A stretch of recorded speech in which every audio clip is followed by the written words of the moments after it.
ఇక్కడ రాష్ట్రంలో డెమోక్రసీ అనేటటువంటిది ఉందా లేదా, ఎమర్జెన్సీ ఏమైనా పెట్టారా ఏంటనేది వాళ్ళు సమాధానం చెప్పాలి. ఎందుకంటే సాధారణంగా ఒక రాజకీయ పార్టీకి సంబంధించిన నాయకుడు కార్యక్రమానికి వెళ్తున్నప్పుడు just it is a intimation, అంతే, నేను అక్కడికి వస్తున్నానండి అని చెప్పడం. అది కూడా చెప్పకుండా వెళ్ళిపోతే ఎవడ ఆపేది లేదు. ఎందుకంటే ఒక పౌరుడు ఎక్కడికైనా పోవచ్చు.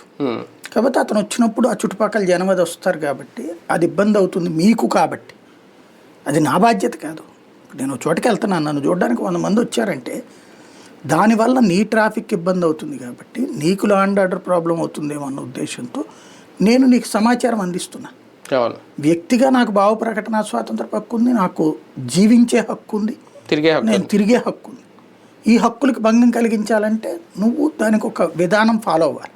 ఎట్లాగా, నా వలన అశాంతి అభద్రత పెరిగిపోతుందని, నేను తీవ్రవాదినన్ను, నేను నక్సలైట్ని, నేను చేయడానికి వీల్లేదని చెప్పేసి రాజ్యాంగ విరుద్ధమైన పనులు చేస్తున్నాను, నువ్వు ఏదన్నా నిషేధ ఉత్తర్వులు ఇవ్వాలి.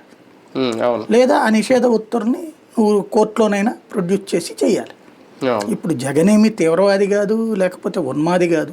లేదా కొన్ని సందర్భాల్లో పోలీసులు అట్లాంటి యాక్షన్ తీసుకోవడానికి అవకాశం ఉంది. ఎట్లాంటి సందర్భాలు, లైక్ బందులు ధర్నాలు జరుగుతున్నాయి, అట్లాంటి సందర్భంలో ఈయన పర్యటన పెట్టుకుంటే దానివలన అక్కడ ఇక్కడ కంట్రోల్ చేయడం కష్టం కాబట్టి మేము నీకు భద్రత